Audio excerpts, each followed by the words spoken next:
భద్రాద్రి కొత్తగూడెం జిల్లా జులూరుపాడులో సీసీఎఫ్ మరియు జులూరుపాడు పోలీసులు సంయుక్తంగా జరిపిన వాహన తనిఖీలలో కారులో తరలిస్తున్న 246 కేజీల గంజాయి స్వాధీనం చేసుకున్నారు.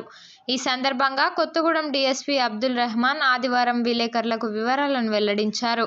టాస్క్ ఫోర్స్ మరియు జులూరుపాడు పోలీసులు వాహనాలు తనిఖీ చేస్తుండగా ఓ కారులో తరలిస్తున్న 80 లక్షల విలువ గల 246 కేజీల గంజాయిని స్వాధీనం చేసుకున్నారని, కారుతో పాటు ద్విచక్ర వాహనాన్ని సైతం స్వాధీనం చేసుకున్నట్లు డీఎస్పీ చెప్పారు.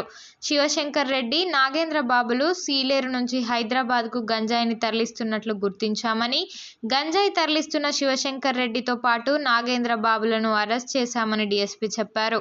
పెద్ద మొత్తంలో గంజాయిని పట్టుకున్న టాస్క్ ఫోర్స్ సీఐ రమాకాంత్, ఎస్ఐలు రాణా ప్రతాప్ మరియు ప్రవీణ్లను ఎస్పీ అభినందించారని, వారికి రివార్డులు కూడా ప్రకటించారని తెలియజేశారు. ఈ కార్యక్రమంలో జులూరుపాడు సర్కిల్ ఇన్స్పెక్టర్ ఇంద్రసేనారెడ్డి పాల్గొన్నారు.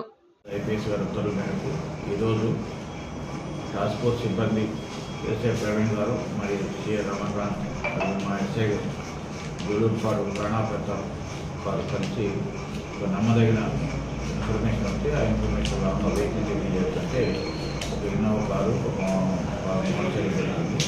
ఈ ఇన్నోవా కారులో దాదాపు 246 కేజీల ఎండు గంజాయి వాల్యూ వచ్చేసి సుమారు 80 లక్షల వరకు ఉంటుంది. ఇది సీలేరు నుంచి తీసుకొని హైదరాబాద్ తరలిస్తూ ఉంటే పట్టుకోవడం జరిగింది.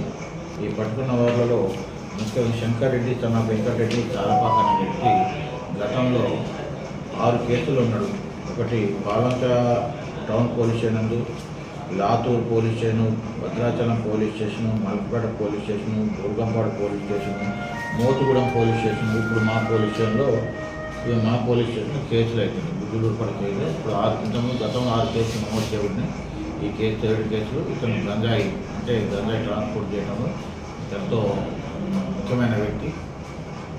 ఇతన్ని పట్టుకోవడం జరిగింది. ఇతని నుంచి Innova car, motor cycle seize చేశారు, గంజాయి సీజ్ చేయడం జరిగింది. ఇతన్ని కేసు చేయడం జరిగింది. ఇతనితో పాటు ఇతని స్నేహితుడైనటువంటి నాగేంద్ర బాబును కూడా గంజాయి నడిపే వెహికల్ డ్రైవర్ ఇతను కూడా పట్టుకుంది. ఇతని మీద కూడా గతంలో భద్రాచలం పోలీసులో కేసు ఉన్నది.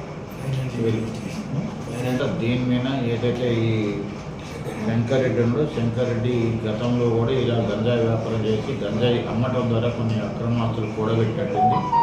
ఈ అక్రమాస్తుల మీద కూడా ప్లాట్లు, ఇళ్ళు, వాహనాలు ఏమైనా కూడా ఫైనాన్షియల్ ఇన్వెస్టిగేషన్ భాగంగా సీజ్ చేయడం జరుగుతుంది.